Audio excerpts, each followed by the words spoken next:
It's 8 o'clock. This is the UK Tonight. Coming up, the standoff between the government and the House of Lords over Rwanda continues.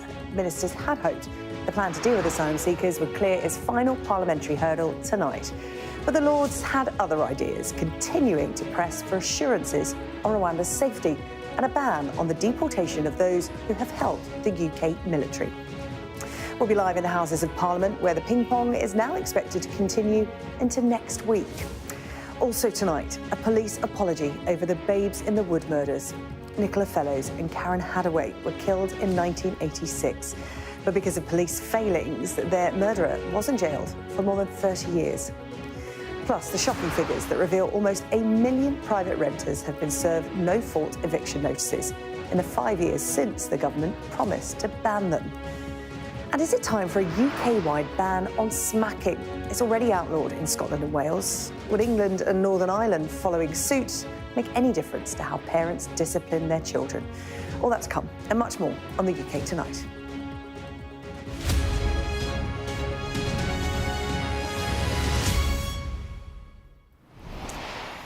So the House of Lords has once again frustrated this government's efforts to pass its Rwanda Bill and finally gets its plans to deal with asylum seekers turned into law. Well, the bill had been expected to pass its final parliamentary hurdle tonight, but Peers had other ideas, sending it back to the Commons.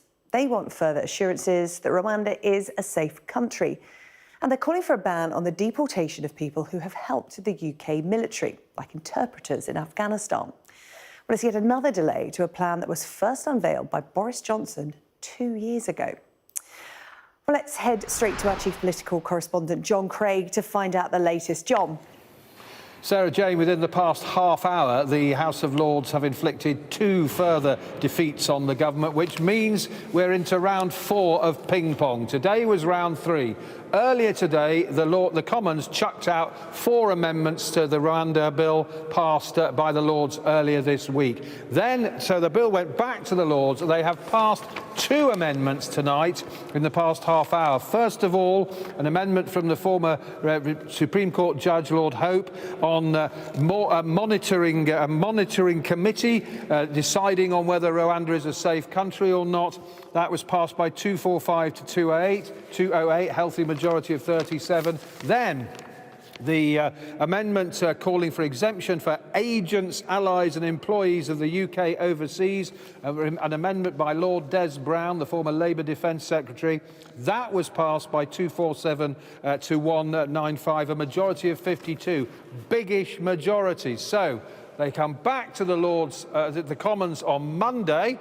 The opposition opponents of the bill are saying, why not do it tonight? Why wait till Monday? After all, the Prime Minister called it emergency legislation back in November. Well, to get the first government reaction to those latest defeats and the prolonging of this long drawn-out saga, I'm joined by Steve Baker, Minister of State for Northern Ireland and indeed the Cabinet Office. You must be pretty cross with the House of Lords, what they've done. Well, of course we are. They're just delaying this policy. They seem to be terrified that it will work, and they're doing everything to delay it. So, of course, I'm extremely disappointed. We need to stop the boats, and that means having a deterrent which will break this pattern of people smuggling, which puts so many lives at risk. So, yeah, of course I'm cross. I'm very disappointed that they've chosen to do this. But you have slammed the door on people like interpreters in Afghanistan, people who were promised they'd be looked after by the British government, and now they're being told they face being put on a plane to Rwanda. Well, that's not quite the case, because the MOD and the Home Office are running a scheme to resettle Afghans, which I understand has resettled over 16,000 people who supported us. So we want to stand by them and do the right thing by them. I was with the relevant Minister, Michael Tomlinson, in the Commons earlier when he said we will stand by them, and we will.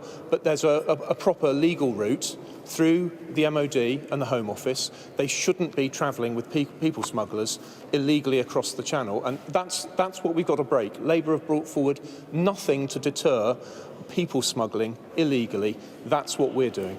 But their argument is that they're so desperate to escape from the Taliban and various others that that's their only route to safety, to come to the UK with people smugglers, and now they face being deported to Rwanda. I really don't accept that that is the case. The MOD and the Home Office have put in place arrangements which have resettled thousands of people from Afghanistan who deserve our support. And as Michael Tomlinson said earlier in the Commons, we will stand by those people.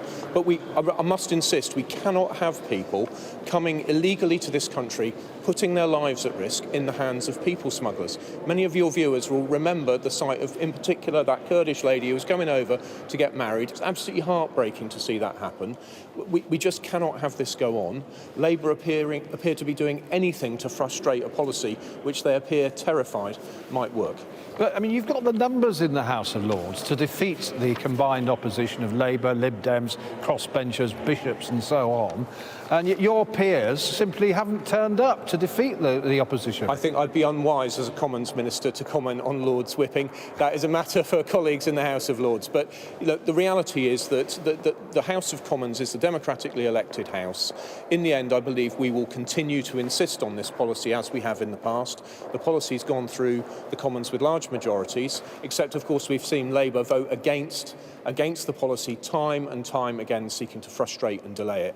I think the Lords, and so it's always a sensitive matter, and I think I'm going to leave it to the relevant ministers and the whips in the Lords to comment on their lordships' turnout. But it wasn't just the turnout. I mean, we heard during the debates in the Lords, the likes of Ken Clarke, Douglas Hogg, now Lord Hailsham, John Gummer, a lot of the John Major cabinet expressed their opposition to this bill, and clearly a lot of Conservative peers abstained. There weren't any that voted with the opposition, but many of them abstained, and the bishops, of course, many of them voted against. It wasn't just the Labour Party. I really respect those colleagues. Certainly look up to them, always interested in what they have to say, but it just has to be said that people are putting their lives at risk to come here illegally in the hands of people smugglers. We're seeking to deter that, to break that model of trafficking people, and really I would encourage all colleagues to get behind the policy. Let's deliver it, let's get the flights off the ground, and let's break this dreadful trade in human beings. Steve Baker, thank you very much. There we have the first government reaction to those two defeats for the government in the Lords a short time ago. So the bill goes back to the Commons on Monday, round 4 of ping pong, and that surely will be the last round because, as Steve Baker was saying, the government at one point earlier on today thought that this would be the last round and the bill would get real royal assent this week. Well, as it's turned out, it's been delayed again. The battle here in Parliament over that Rwanda policy goes on until next week. One more reaction to come. John Craig, thank you. That ongoing debate over the Rwanda Bill likely to feature in tomorrow's newspapers. Our extended press preview and news review is coming up from 10:30 tonight. Joining us in the studio alongside Anna Botting, we'll have the Daily Mirror's associate editor Kevin Maguire and the broadcaster and commentator Ali Miraj. Now, a police force has apologised for failings in its investigation into the Babes in the Wood murders. Nicola Fellows and Karen Hadaway, who were both 9 years old, were sexually assaulted and strangled in Woodland in Brighton in 1986. They were killed by paedophile Russell Bishop, but he was cleared when the case went to trial in 1987 because of weaknesses in the case presented by police and prosecutors. It would be more than 30 years until he was actually sent to prison for the murders. That was in 2018.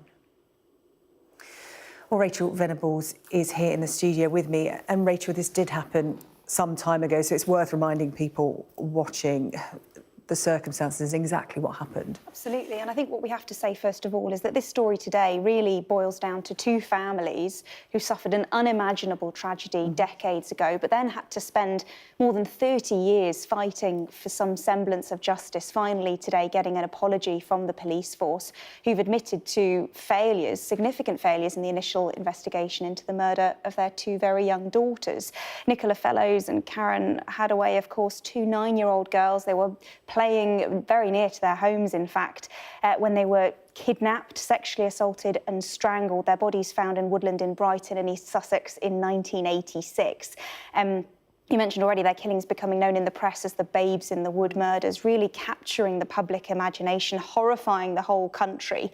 Police did arrest their killer within a matter of weeks. That was the paedophile Russell Bishop, but they failed to mount a good enough case, and he was actually acquitted when it went to trial the following year. That was partially thanks to weaknesses in the case put forward by police and prosecutors, also because of lies that were told by his ex-girlfriend. But that left him free to kidnap, molest and then strangle another little girl just a few years later, and it was only really by a miracle that she survived. And it took until 2018 for him to be finally convicted of the murders of Nicola and Karen.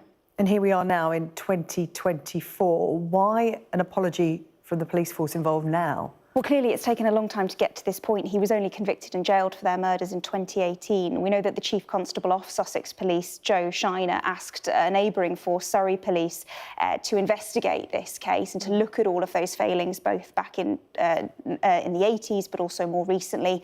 That has now returned, and she's apologised directly to the families. It is evident that Nicola and Karen's families were let down by Sussex Police in the past, and it is right that we own and learn from these mistakes. My thoughts remain with Karen and Nicola's parents and families, and it is my sincere hope that our apologies today will help them finally have some form of closure. Now, the full report, the full findings haven't been published, but we know it includes things like failings in the way the police prepared for the trial and over-reliance on certain witnesses. And there was also a really significant apology to Nicola's father, Barry, who was actually arrested in a corresponding case, connected investigation in 2009. They've made it very clear that that should never have happened, and there was no evidence that he'd done anything wrong. The family then putting out a statement, the families putting out a statement welcoming both apologies, saying they were very much welcomed, adding R.I.P. Nicola and Karen, you will always be with us in our hearts and memories. Rachel, thank you. Rachel Venables with the details on the Babes in the Wood case and that police apology. Thank you. Well, now to the post office scandal that you have probably never heard of. Former postmasters have revealed to Sky News the issues they suffered using the system that came before the Horizon software, which is now the subject of an official inquiry. The system was called Capture, and post office staff who suffered financial losses because of it say they too should be in line for compensation. Our business correspondent Adele Robinson has this report. Welcome to Capture. This is the software that's destroyed so many lives. This is proof of a second post office IT scandal, according to former sub-postmasters like Steve. It crashes and then you've got to start Capture again. It's software the post office rolled out to branches in the 90s before Horizon with apparent glitches. Showing a shortage of £4,900. Steve says he was wrongly convicted of stealing thousands in 1998 and that the faulty Capture system's to blame. The next step has got to be for exoneration, because this has been hanging over their head for for nearly 30 years now. Something that we didn't do, something that I didn't do. It's not just about me, it's about the other people as well. We want justice, pure and simple, we want justice. Is a car he lost? Steve Lewis claims Capture at his branch in Wales led to him being sacked too. I've always been looked on as being the man who robbed the post office, you know. He lost his business and home after raising concerns about the software. Because it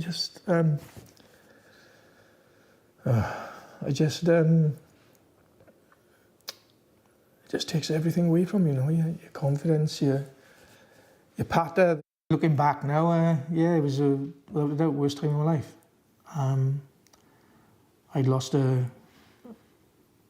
good number of friends over it, because they all thought the stigma of it. Both my parents were alive at the time, and they're not with us now, but they lived the shame as well. Now, after a meeting with MPs and Steve, the Post Office Minister has agreed to have an independent expert review Capture evidence. What we want to do now, with the consent of government and with the agreement of DBT, is run that past an independent person so we can stand up what we say is the case, that there is a very similar pattern of IT glitches that predate the Horizon period by a number of years. At the moment, those prosecuted through capture aren't allowed compensation or have convictions overturned. But there's growing momentum and evidence of striking similarities between the way Post Office dealt with Horizon victims and those affected by capture, a system prone to bugs and glitches that the Post Office knew about. Post Office say they're actively investigating, sharing a recommendation with government on what should happen next, while time is pressing for those like Steve and potentially many more whose cases go back 3 decades. Adele Robinson, Sky News. Almost 1 million private renters have been served no-fault eviction notices in the 5 years since the Conservatives promised to ban them. This is according to the charity Shelter. Research shared exclusively with Sky News shows that around 500 renters are being served with Section 21 notices every day. In 2019, the Conservatives vowed to end these notices, but now it's thought the Renters Reform Bill will be back in the Commons next week. Our political correspondent, Mari Aurora, has more. That's a horrible job, that. I'm afraid the landlord is quite insistent on the request of the rent increase. He's unfortunately asked us to serve you notice. Natalie was evicted twice in a year and a half without being given a reason. It doesn't mean anything that you've been there for 21 years or that you've been paying your rent fine and not defaulted on it. She borrowed money from friends and clients to cover the cost of the first move. She hasn't managed to pay back that debt. All I was doing was working, paying people off. I didn't have like savings or anything like that, so I was stressing out. Then, settled into a new flat, she was evicted again, just days after she asked her landlord to compromise on a rent increase. How is anybody supposed to get anywhere without having a home, you know? It should just be like water and air. We all need that to function. Landlords can ask tenants to leave their property without giving a reason, under what's called a Section 21 notice. Figures from Shelter reveal that since the Conservative Party promised to ban them, almost 1 million private renters have been forced to move under these notices. That's over 500 renters every day. Labour insist they are committed to ending no-fault evictions. They say it could be done overnight. We've got to get rid of Section 21 immediately. That's what Labour would do. We think they're selling out to vested interests in bringing these changes forward. The Tories say Section 21s will be banned for new tenancies by the general election and for existing tenancies a year after that. What about raising the rent? They deny that landlords in their party are sabotaging progress. Their argument is there are a lot of Tory MPs who are landlords. Is that not a conflict of interest? Well, I would say there's a lot of Tory MPs who have an experience of how this system operates. But that's an experience from a landlord's perspective, not from a renter's perspective. Well, probably all of those landlords were also once tenants. But while the Renters Reform Bill crawls through Parliament, it's all too often that charities like Shelter are left to pick up the bill for renters like Natalie. Mari Aurora, Sky News.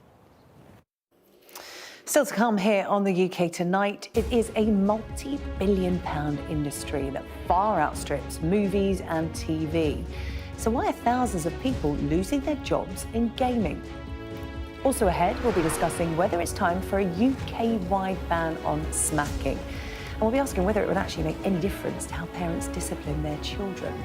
Plus, we'll be finding out about the forgotten football pioneer who's just been inducted into the Games Hall of Fame.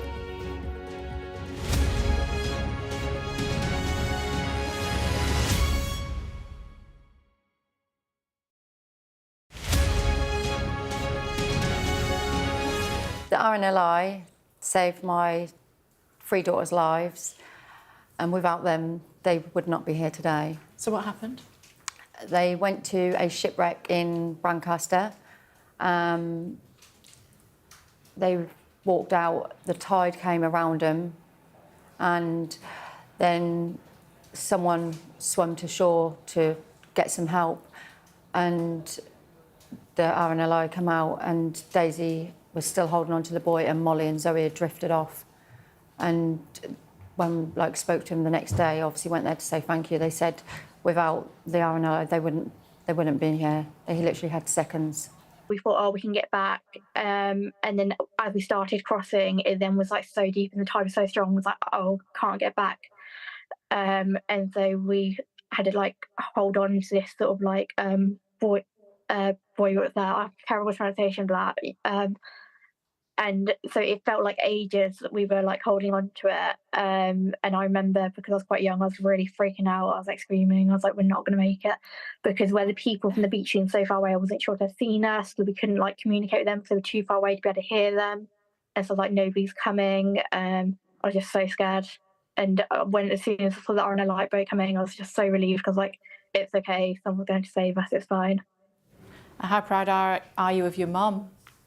I'm really proud of her, yeah, because I know she's been like practicing really hard and working, because like obviously it's not something she normally does. She's never run a marathon before. She's never done any type of like official proper run before. Like, she's not a runner.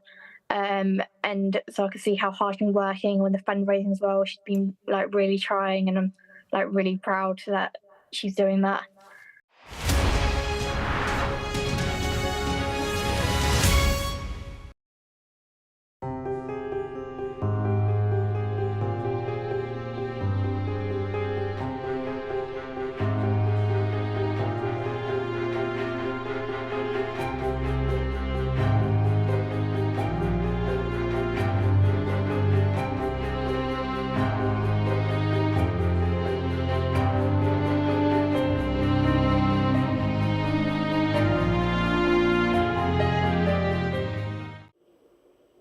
Welcome back. More than 40 million people play video games in the UK, and last year the industry grew by more than 4%. But behind the scenes, it's a rather different picture, with the number of vacancies available in the UK hitting a record low last month and layoffs soaring in the industry. So just what's going on? Our science and technology reporter, Mickey Carroll, has this report. For decades, video games have kept millions of us entertained. Nowadays, we can deep-sea dive, farm, crusade and race on thousands of new games every year. In the UK alone, more than 40 million of us regularly play video games. But now the people who make them are losing their jobs in record numbers, in what's being described as a delayed effect of COVID-19. We bought more games than ever during lockdown. The industry's value grew by more than 20% in 1 year alone, but that growth couldn't be sustained. Over the last 2 years, more than 19,000 people lost their jobs. 4 months into 2024, and already at least 8,000 people have been cut worldwide. I had just woken up. I got an email that said, we're going to have a company-wide meeting soon, and I already knew right away. James, who we're keeping anonymous, made games at a studio in England, but earlier this year he was made redundant. I was thinking about pretty much everything I was set to lose. My mind was racing through, what could I do?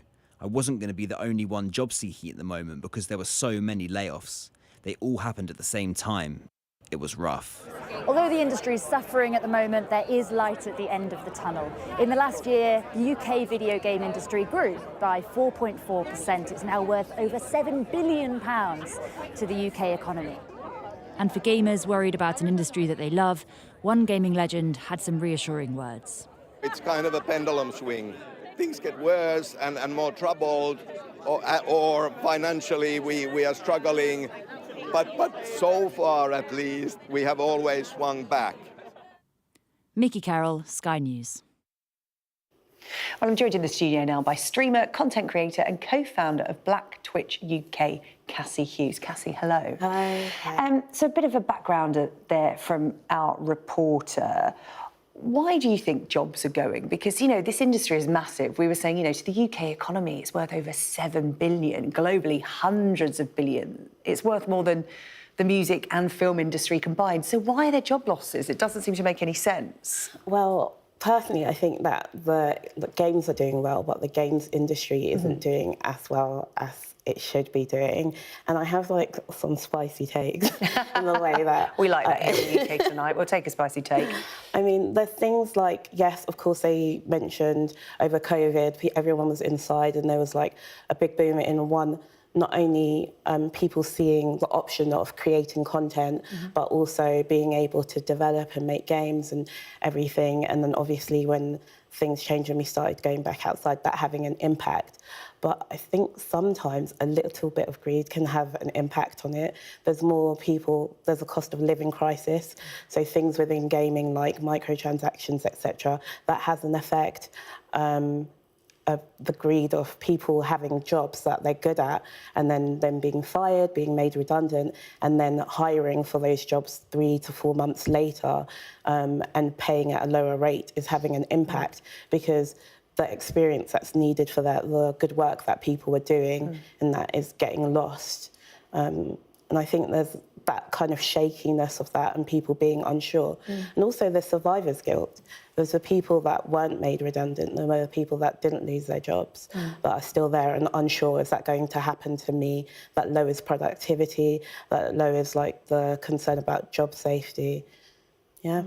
Talk to me about what happened during lockdown, because the gaming industry had a big boom. Because, you know, as you mentioned, you know, people started gaming more, took up gaming. You yourself, during lockdown, you found a path into the industry. Yeah. What was your path? How did you get into the industry and what was your role? I think the number one that I would say for gaming for me is that it's, as much as there's things that I think doesn't work and there's problems, in general it's a community. Everyone has a love for gaming that's in there, and that was something that really struck during lockdown. When we were at loss, when people were going through like mental health issues, there was the community that you had and people connected to that and they want to make gaming better. So one, education, I'm big on like training, so I started to learn about community management. We set up Black Twitch UK to be something for inclusivity rather than exclusivity. And for those who aren't familiar, Black Twitch UK is a platform that was created on Twitch to support like some of the community managers we would speak to were saying, oh, how do we find more creators? How do we find more diverse creators so we can do more events that have a mix of everyone, etc. And I was like, oh, here's a list. Here we go. you found your niche, you found your purpose in the industry. And it's not all doom and gloom, is it? Because we're talking about, you know, job losses in the UK and worldwide in the industry. But the UK government, I noticed today that government support was announced, actually. The government announced today around £3 million in funding for emerging video game developers and start-up studios to help them scale their businesses and create the next British gaming hits. You know, this is getting government support. They recognise the importance of this industry. So for those people out there who have perhaps lost their job in this round of cuts or are wanting to get into this industry as a young person, what are the positives? I also don't think it has to be just for young people as well. As someone that isn't that young, I'm like, yeah, you can jump into here. Hey, I might have a career switch then in that case. I will take your CV. But I think, one, currently the London Games Festival is happening. And so seeing that, they had a display in Trafalgar Square. They put so much work into that. And they highlight creators, they highlight people working in the industry. But they're also showcasing to people that want to get within the space how to do that. There are like training to become quality assurance within gaming. So I think, one, building on transferable skills. I used to think that gaming was just for people that knew zeros and ones, and I was like, I don't know how to do that. You had to be a coder or whatever, yeah. There's loads of things that I took from my main job, which is like running a care agency, from working within policies and being able to apply that within community, being able to take things from like narrative and sharing that, being able to consult on like accessibility for events and things like that. So I'm hopeful that, you know, that people can see where there is, and there's a space for everyone within the gaming space. It just needs to make sure that, you know, people aren't losing their jobs so quickly. Yeah. Well, Cassie, really good to get your perspective and your insight into the industry, and good to end on a positive note as well. We like that. People can find you on social media at Geeky Cassie. Yeah, only so nice though. Yeah, only nice one. Need get in touch. Cassie, pleasure. Thank you so much for talking to us here on the UK Tonight. Appreciate it. Right, let's bring you a bit of breaking news now. The Scottish Government, we understand, is set to announce a dramatic watering down of its climate change targets tomorrow. There is going to be a ministerial statement in Holyrood. This is after the government was told its plan to cut greenhouse gas emissions by 75% is unworkable. We'll have more on that throughout the course of the evening here on Sky News. Still to come here on the UK Tonight, we're asking, is it time for a ban on smacking children? We'll discuss that next.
Hello, welcome back to the UK Tonight. Now, a minister has said it is up to parents to discipline their children after calls for a UK-wide ban on smacking. It's already outlawed in Wales and Scotland, but paediatricians say there are grey areas in the law in England and Northern Ireland. Alice Porter explains. Can you say that Mum hit you? Has this happened before? When does smacking become abuse? What's going on for you today? Childline provides support for young people, including those who are physically disciplined by their parents. Children who are physically punished at home, what they often tell us is that they feel confused about the feelings from their parents. So if you're being hit by someone, they're telling you they love you, there's a bit of conflict there. With the law as it stands at the moment, does it make it difficult when you're on a call to a child to work out the severity of the violence that they're experiencing? It certainly can make it harder because it means that there is a bit of a loophole at the moment in the law where people can essentially assault a child, and that's legal. Currently, if a child is smacked, hit or slapped in England and Northern Ireland, parents can argue that this was reasonable punishment and avoid breaking the law. But research from the Royal College of Paediatrics and Child Health suggests any corporal punishment can have a lasting impact. They found children who had experienced physical punishment were 2.6 times more likely to develop poorer mental health than those who weren't smacked. And they were 2.3 times more likely to suffer an injury which would require medical attention. Their study also found that smacking encouraged children to be more aggressive and believed that violence is accepted. In places where physical punishment of children is used, it can make it much more difficult for paediatricians and other members of the team caring for children to work out whether or not this is a child who's been subjected to abuse or it's a parent who's had a momentary loss of control. The government says parents are trusted to discipline their children, but smacking divides opinion. There's no need for it. There really isn't. It's an old-fashioned thing. There's easier ways to discipline your child. Yeah, I think when a child's about to stick their hand in a fire and you tap the hand and say, no, that's hot, that's going to hurt you, I think so from a preventative point of view of them ever getting into any danger, I don't see really the harm in it. It didn't harm me. Striking a child is already illegal in Scotland and Wales. The question is whether England and Northern Ireland will follow suit. Alice Porter, Sky News. So we're asking tonight, in 2024, are there still reasonable grounds for physical punishment of a child? And would banning smacking actually make any difference to whether parents do it or not? Well, I'm joined now by Simon Calvert, spokesman for the Be Reasonable campaign, and also by Sue Atkins, author of Parenting Made Easy. Good evening to you both. I'll come to you first, if I may, Sue. Do you think that we need a ban, a UK-wide ban on smacking? I do, actually, because the law is rather vague about what that means. Reasonable force. Now, what is reasonable force? And when you're in anger, you smack. Where do you smack? On the face, below the knee? Why do we need to hurt or hit our children to discipline them? And there are, 163 other countries that ban smacking. And there is great research to show that it doesn't really teach children anything, and it can damage them in terms of their self-esteem. But more importantly for me, it damages trust between the parent and the child. Simon, you were shaking your head there. Why? Well, there certainly isn't 163 countries that have banned it. There's allegedly 63, and actually of those, if you look at it, most of them haven't done what we're being encouraged to do, which is to make it a criminal offence which involves police and prosecutors. Well, I think there are many of nearly the countries 30 that have also committed to do the same, so the numbers creeping up. Well, this is what I'm saying, but what we're talking about is not necessarily, in those countries, what we're talking about here, which is making it a criminal offence. But, in countries where they have made it a criminal offence, like New Zealand, what you have seen, look at the Chen Palmer report, is parents being dragged into the criminal justice system over trivial things. I mean, honestly, the way this whole thing has been set up for your viewers today, I'm not even sure why you want to debate it. It's quite clear that you think that you've taken on board completely everything that's said in this royal. Simon, that's why we've invited you report. on. That's why we've invited you on. Yes, but the package, honestly, I mean, the package made out as if the report is jam-packed full of, golden science that proves the point. It's a 35-page report written by activists, not by scientists. One page is dedicated to the evidence, and even then, it's highly partial, it's highly selective. The truth Simon, is that explain to us why this, it is okay to smack a child, then. Well, the thing is that people watching this who were smacked by their own parents will know that this idea that it makes you a violent person and it always causes these harms, they just know it's not true. And let's be absolutely clear about this. Let's put the research. If you don't believe the research, let's park that. If you don't believe the research, let's park it. But I'd be interested to hear why you think it's okay to smack a child. So the reasonable chastisement defence, by definition, only protects parents in circumstances where they've behaved reasonably. So why are we talking about criminalising parents for reasonable behaviour? What is a reasonable smack? Well, again, it's pretty clear if you look at the prosecution guidance. If you do anything which leaves any kind of a mark on a child, that is not reasonable and that is unlawful. So the scenarios that everybody thinks about is where the mum does tap the tot on the hand or the back of the legs. Again, Professor Andrew Rowland, who was quoted in your package there, he's been touring the studios today saying that the mum who taps the tot on the back of the hand should be caught by this ban. He's not saying, that there's a de minimis. So even the most trivial issues could result in a mum being reported to the police and prosecuted. And how is that going to help that family? Okay, Simon, you've had your say. Let's bring in Sue, who's the parenting expert. Sue, what's your take on what Simon's had to say? Well, the goal of a ban is not to criminalise the parent, surely is to prevent harm to the child. That's what it's about. We protect the vulnerable. So the role of government is to make sure that we protect the vulnerable. And, children are smaller than us. They don't understand what happens if you do smack them. And it's about the parent actually knowing and talking about, like we're doing here, of all the positive parenting alternatives that are out there without having to, first of all, just smack a child. Because there are lots of stories around, and they're not just anecdotal, about the damage that it does to a child's mental health, and it can actually traumatise them. There's lots of research on that. In fact, there was a university study in Texas that studied 160,000 families over 50 years that showed all of that research.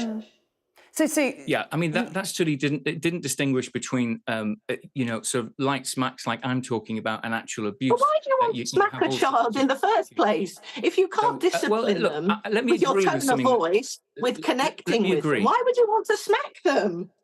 Let me agree with some of the things that Sue said. First of all, it's very important to protect the vulnerable, but we mustn't talk about this issue as if the law currently fails to do that, because, as I've said, if a parent does anything which leaves any kind of a mark whatsoever on a child, if they injure a child, if what they do is unreasonable in the view of the courts, it is already a criminal offence.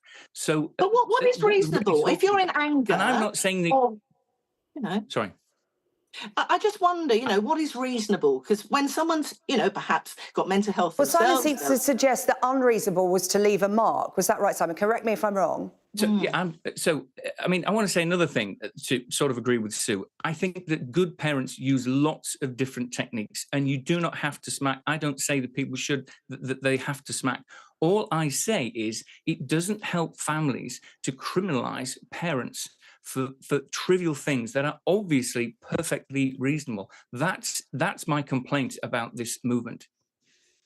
But Simon, would it not deter smacking? I mean, I can't imagine this law coming in and many parents ending up in court, but it would send a very clear message that to lay hands on a child under any circumstances is wrong. The health experts are saying that currently in England and Northern Ireland, adults have better protection against violence than children. And people are saying, how can that be right? Yeah, so of course children are protected from violence. And this is it. I mean, these kind of loaded words get used. Let me give you an example from Wales. Before the Welsh government changed its mind and decided to back a ban... Is smacking a friendly act then? Smacking isn't a violent act?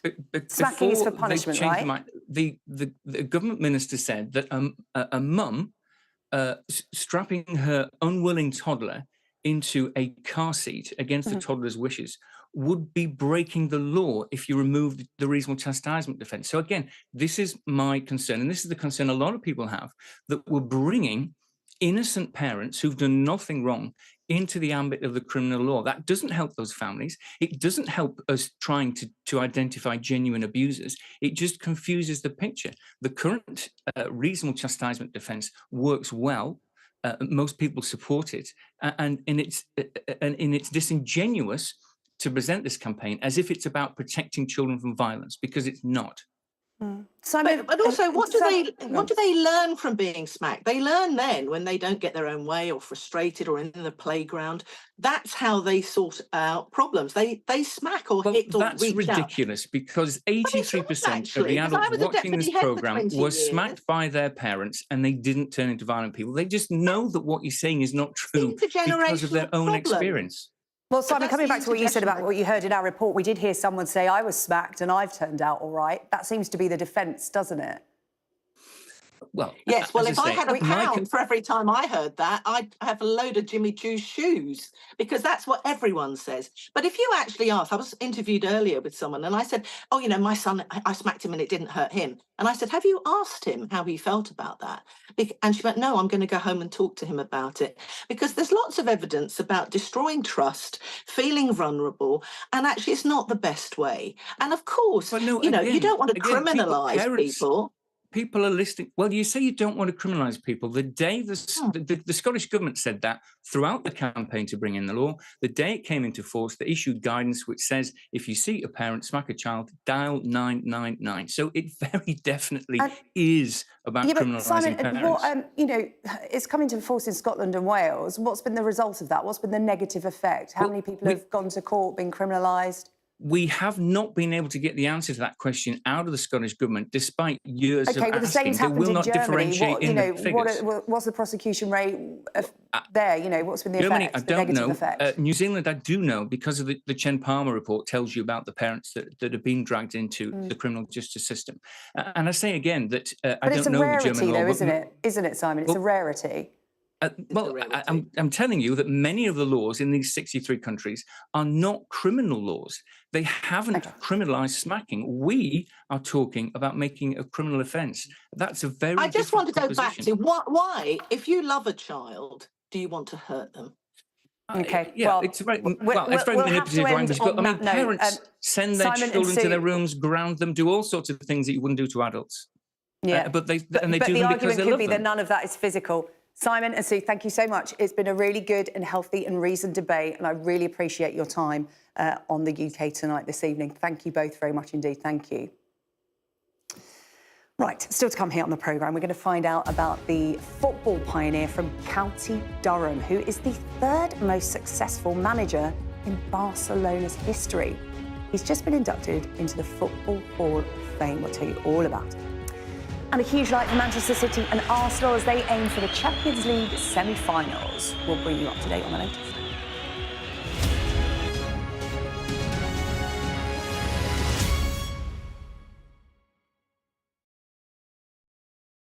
So my dad's a magician, so I started because of my dad.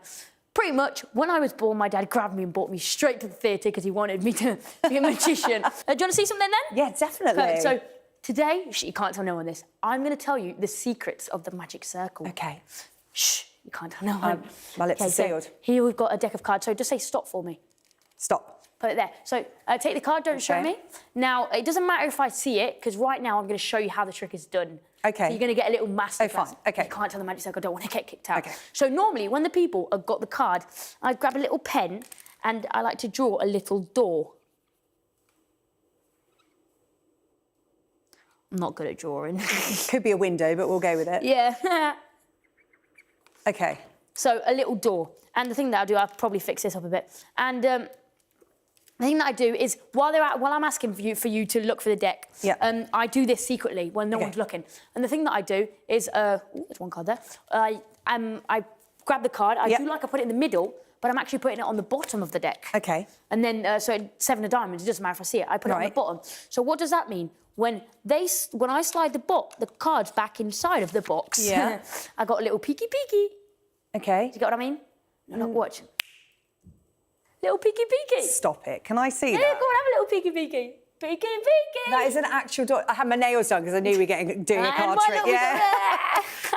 And but yeah, so the worst part about this trick is if they ask to examine the box. Okay. Because you're like, I've got a door on the box, what should I do? Yeah. Well, I'm a real magician and I never break the rules of the magic circle. Stop it. Let me have a look at that. Have a look, examine it. There's nothing there. I can do a quick trick. Is that sugar over there? Yeah. For your cup of tea? Pass me over your sugar. See, really, in my cup of teas, I prefer sugar cubes. Yeah. So put your hand out for me quickly. Okay. I'm going to pull this out. Watch this. Okay, we've got 30 seconds. Here we go. 2. Oh, Sugar there cube. you go, ladies and gentlemen. Remember the name. And if you Harry Merlin Piper. That's my name on Instagram. I'm Katie Spencer and I'm Sky News' arts and entertainment correspondent. Maverick here on the red carpet. I'm so excited, Tom Cruise. Katie Spencer, Sky News in London. Coming up, the forgotten football pioneer finally inducted into the Sports Hall of Fame. That's still to come, but first, Teddy is here with the sport that is unfolding tonight. And it is a huge night of Champions League football for the English side. Half-time, I think, in both the second legs. I think it has just gone half-time, I believe, yep. Let's start with defending champions Manchester City first. They're against Real Madrid. What's going on there? I think it's the final seconds of the first half there at the Etihad. It was 3-3 from the first leg. Epic game last week. But I have to say the 14 times champions Real Madrid are currently leading in stoppage time at the end of the first half. It's Rodrigo with that goal in the 12th minute. Brilliant counter-attack from them. Ball over the top. For England fans, not for City fans, but for England fans, a good note that Jude Bellingham brought the ball down, was involved in the cross initially for Vinicius Junior. Rodrigo at the second attempt, giving Real Madrid the lead. So Man City defending European champions, hopes of back-to-back epic trebles. But at the moment, Sarah-Jane, they are behind. Oh, there's going to be a big half-time talk, isn't there, in the dressing room for City. What about Arsenal? They're in Munich against Bayern. How crucial is it for their season that they get through tonight's match? I think it's crucial for the season in terms of the momentum. Arsenal have lost at the weekend to Aston Villa, so a couple of points off City in the Premier League title race. Liverpool lost as well, but historically Arsenal have never won the Champions League. Made the final in 2006. They'll have a daunting task to get through this because it'll be either Man City or Real Madrid.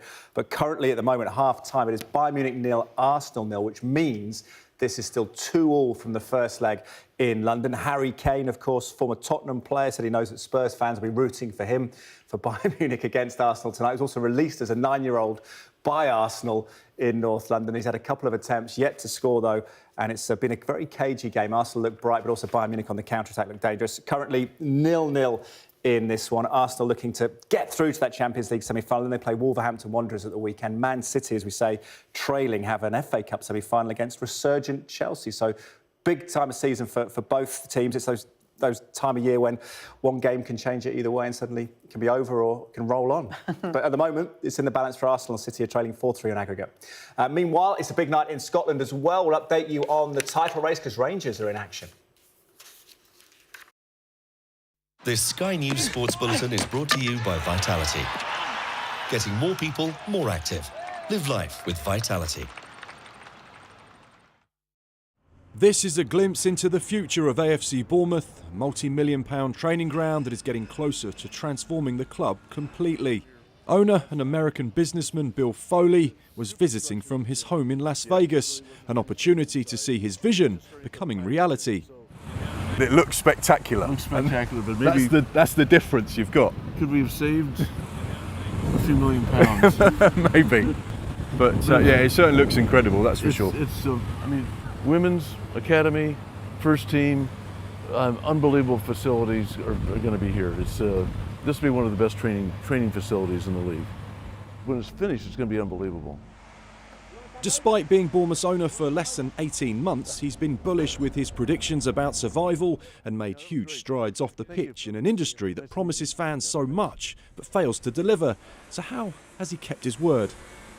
Transparency, be honest, always tell the truth, and always be honest. And I have big ambitions for this team, and I know we can do it because I've done it. I've done it with the Golden Knights, our hockey club. So you've translated what you did in Vegas to Bournemouth with the same model, the same infrastructure, the same plans? Same plan, same program. It's expensive. You've got to put a lot of money behind to keep your word, you've got to put a lot of money behind it. But the goal is, now that we've moved up the table a bit, which I was confident we would do this year, I believe we'll start attracting more talent, better talent. They'll want to stay in Bournemouth. They won't want to move on. So that's our job. This Sky News Sports Bulletin is brought to you by Vitality. Now, as ever, we like to leave you with something weird or wonderful here on the UK Tonight. And a forgotten football pioneer has just been inducted into the Games Hall of Fame. Jack Greenwell from County Durham had success managing clubs and countries, including Peru and the legendary Barcelona. Greenwell won multiple trophies at Barca and is actually the club's third most successful manager of all time, behind Pep Guardiola and Johan Cruyff, you've heard of those. Well, he also founded the club's women's team. What a legacy.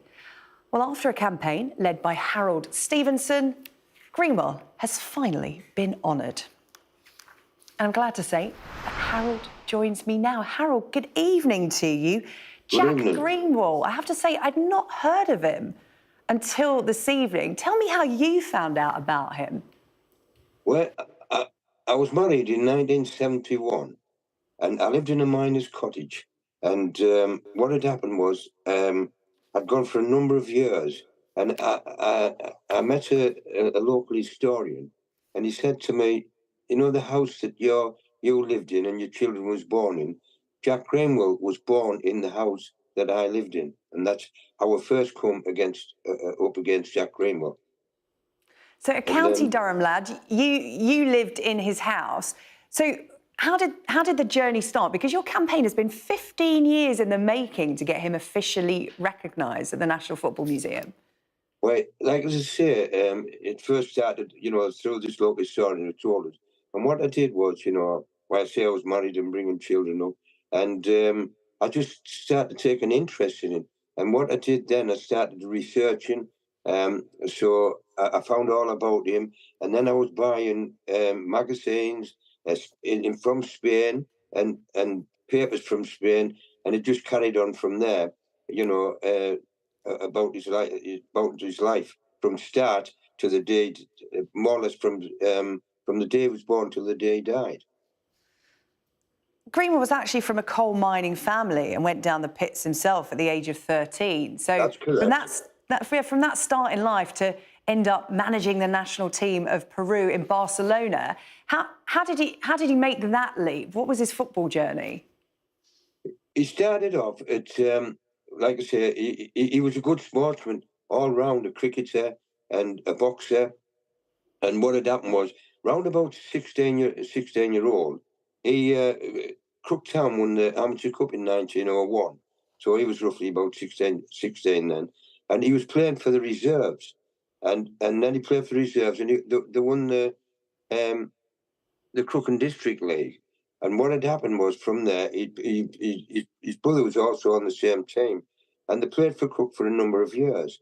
But in the meantime, he started to play for other teams in Northern League and the North Eastern League. And West Auckland Football Club, he signed for them round about 1908. It was their first season. And so he signed then. But the West Auckland team was asked by Sir Thomas Clipton to enter the first World Cup. And that was played in Turin. And what had happened was, you know, there was like Switzerland, Germany, Italy, and England, which was represented by West Auckland. As like I was saying, it was always classed as the first World Cup. And they got to the final and they played Winterthur in Switzerland. And West Auckland, they won 2-0. And they come back as heroes. And then after a couple of months, this next season, Jack went to play back for his own team in Crook. And what had happened was Jack, he was a left half. And he was a gentleman off the field, but he was hard as nails on the field, you know. And he got sent off a number of times in his career.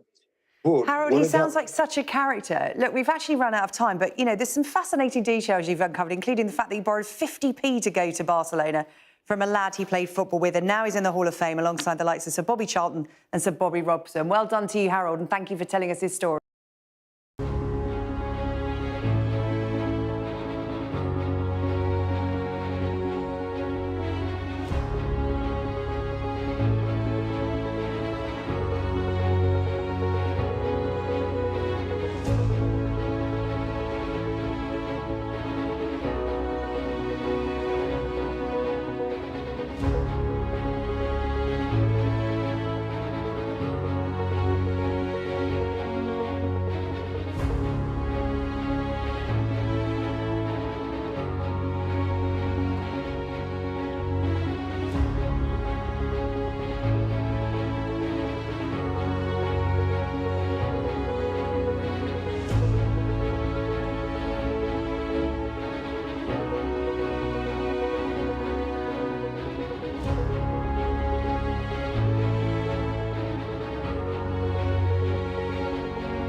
It's 9 o'clock. I'm live in Jerusalem for a special edition of The World with me, Yalda Hakim.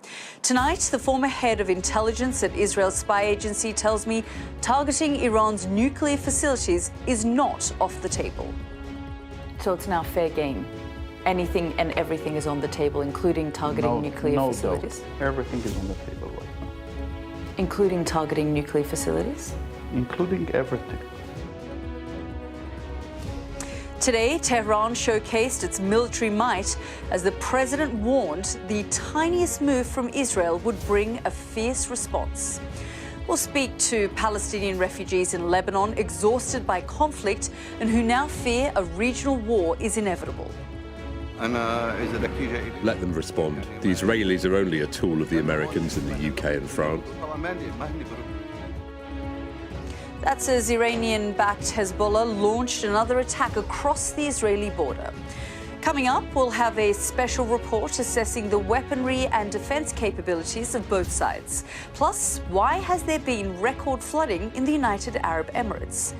This is what happens when 18 months of rain falls in a single day. So is cloud seeding really to blame? And 100 days to go until the Olympics. We'll be live in Paris to explain why the Games are becoming a security headache. That's all coming up on The World with me, Yalda Hakim.